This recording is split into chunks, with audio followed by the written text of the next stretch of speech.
नमस्कार मित्रों, आज के इस वीडियो में हम बीए भाग प्रथम के फर्स्ट पेपर समाजशास्त्र के सिद्धांत में एक बहुत ही महत्वपूर्ण अध्याय समाज की चर्चा करेंगे।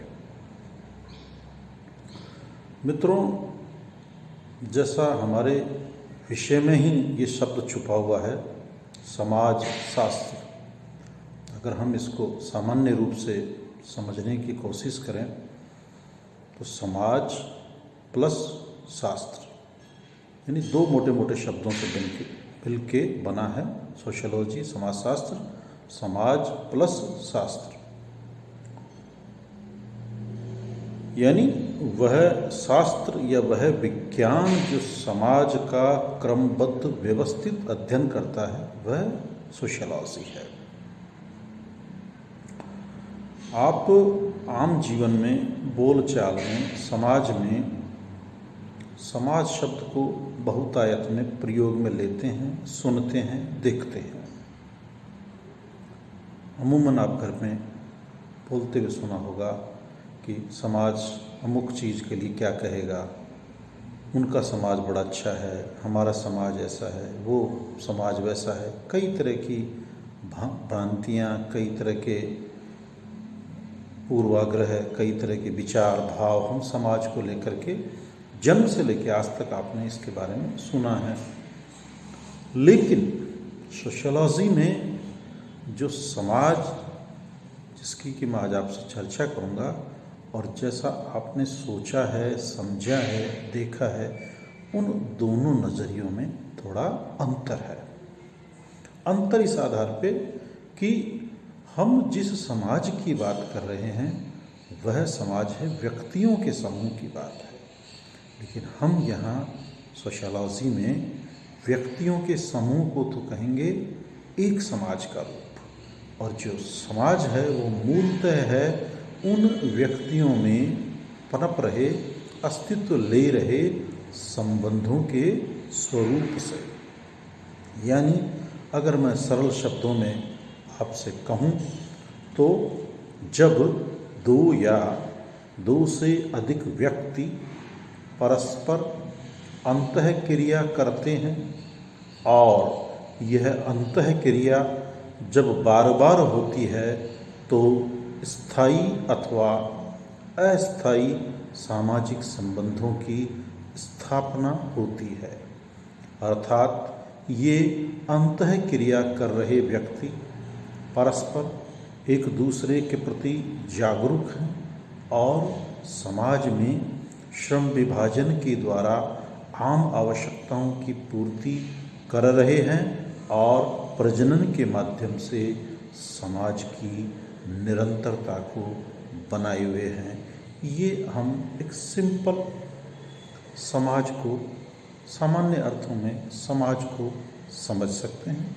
अब मैं आपको क्रमवार, विस्तारवार समाज के बारे में आपके सामने विचार प्रकट कर रहा हूँ। समाजशास्त्र में समाज एक अत्यंत महत्वपूर्ण एवं प्राथमिक अवधारणा है। इसे भली भांति समझकर ही समाजशास्त्र को ठीक ढंग से समझा जा सकता है। जब समाजशास्त्र को समाज के विज्ञान के रूप में परिभाषित किया जाता है तो ऐसी दशा में इस विज्ञान को सही रूप से समझने की दृष्टि से समाज के निश्चित अर्थ को समझना आवश्यक है। समाज न केवल व्यक्तियों में वरन पशुओं, पक्षियों में भी देखने को मिलता है। यह कहना पूर्णतः सही है कि जहाँ जीवन है वहाँ समाज भी है। व्यक्ति और समाज में पारस्परिक निर्भरता काफ़ी मात्रा में पाई जाती है। जहाँ व्यक्ति ने एक दूसरे के साथ सामाजिक संबंध स्थापित कर समाज के निर्माण और विकास में सहायता प्रदान की, वहाँ समाज ने व्यक्ति का समाजीकरण कर उसके व्यक्तित्व के विकास में योगदान दिया। व्यक्ति को संस्कृति से परिचित करवाने में सदैव महत्वपूर्ण भूमिका निभाई है समाज ने। जहाँ व्यक्ति को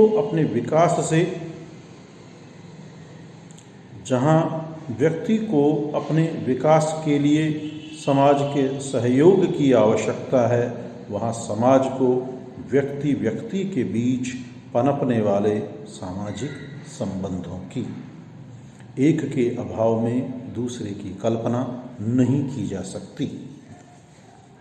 यदि हम और सामान्य शब्दों में समाज को समझना चाहें तो बोलचाल की भाषा में या साधारण अर्थ में समाज शब्द का प्रयोग व्यक्तियों के समूह के लिए किया जाता है। किसी भी संगठित या असंगठित समूह को समाज कह दिया जाता है, जैसे आर्य समाज, ब्रह्म समाज, प्रार्थना समाज, जैन समाज आदि आदि। यह समाज शब्द का साधारण अर्थ है, जिसका प्रयोग विभिन्न लोगों ने अपने अपने ढंग से किया है। किसी ने इसका प्रयोग व्यक्तियों के समूह के रूप में, किसी ने समिति के रूप में, तो किसी ने संस्था के रूप में। इसी वजह से समाज के अर्थ के संबंध में निश्चितता का अभाव पाया जाता है। विभिन्न समाज वैज्ञानिक समाज शब्द का अपने अपने ढंग से अर्थ लगाते हैं। उदाहरण के रूप में राजनीतिक शास्त्र समाज को व्यक्तियों के समूह के रूप में देखता है। मानव शास्त्री आदिम समूहों को ही समाज मानते हैं, जबकि अर्थशास्त्री आर्थिक क्रियाओं को संपन्न करने वाले व्यक्तियों के समूह को समाज कहते हैं।